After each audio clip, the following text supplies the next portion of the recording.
মহেশপুর থেকে হাসাদা হয়ে আসছিল ওনারা, একটা গাড়িতে আমার ম্যাডামও ছিল, আমার শালাটা ছিল, আরও 2-3 জন ছিল। এই দত্তনগর দিয়ে আমরা জীবননগর হয়ে মানে চুয়াডাঙ্গা উথলি যাব। মাঝখানে ওই হাসাদা বাজার পাওয়ার আগে মনে হয় মোড়ে, আমি যতটুকু শুনলাম, আমি তো ছিলাম না স্পটে, আমি পরে যে শুনলাম ওখানে এক অটোওয়ালা মাঝখানে যাত্রী নামিয়ে কিছু সময় ক্ষেপণ করছিল। ড্রাইভার সাহেব জিজ্ঞাসা করেছে একটু রাস্তার কোলে যে কাজ করেন, তো সে বলেছে যে ভাই ভুল হয়ে গেছে, মাফ করে দিন, বলে চলে গেছে। এরপরে 3-4 জনের নাম শুনছি। রিমন ফুটবল খেলে, আর কি বলে মোশতাক, আর একটা ছেলে কি যেন ওনার ভাগ্নে একটা মাহবুব কি যেন মহিব নাকি নাম। ওই 3জন এসে আমার ওই শালা আর এই ড্রাইভারকে মারধর করে। এই প্রথমে ড্রাইভারের উপরে চড়াও হয়, এরে সেভ করতে গিয়ে ওনারও মারে, ওই যে ড্রাইভার সাথে আছে। আর শালাটাকে এই যে এই সমস্ত জায়গাগুলো রক্তাক্ত করে দিয়েছে। পরে হয়তো ওখান থেকে মেডিকেলে সাময়িক যাদের নাম বলছেন ওদের কি রাজনৈতিক কোনো পরিচয় আছে কিনা? আমি পরে 2জন এসে কথা বলছিল, একজন ওই যে ছেলেটা, বাচ্চা ছেলে যেটা, আর এই মোশতাক।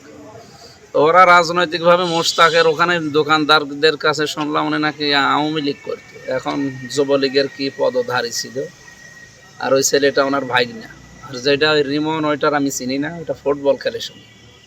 এখন এই 3জনের নামই শুনলাম। রাজনৈতিক পরিচয় আছে কিনা জানি না, সে পরিচয় থাকলেও বা সে জামাত হোক, বিএনপি হোক, আর আওয়ামী লীগ হোক, অন্যায় যে করেছে এই অন্যায়ের বিচার হওয়া লাগবে। এই জন্যে ওনারা জীবননগর থানাতে অফিসার ছিল সাথে, মনে হয় মামলা দিচ্ছে।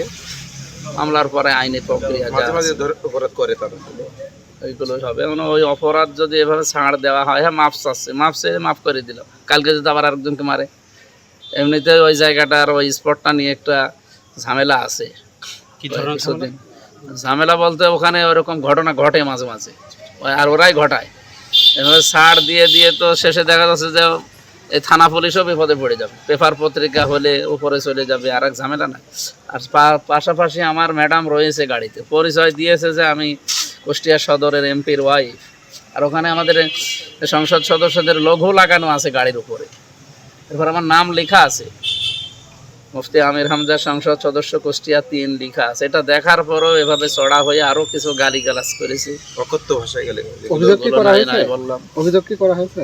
হ্যাঁ, অফিসারের কাছে তো অভিযোগ দিয়ে আসলাম। এখন দেখি মানে ওনাদের আইনি প্রক্রিয়া যা আছে তাই হবে।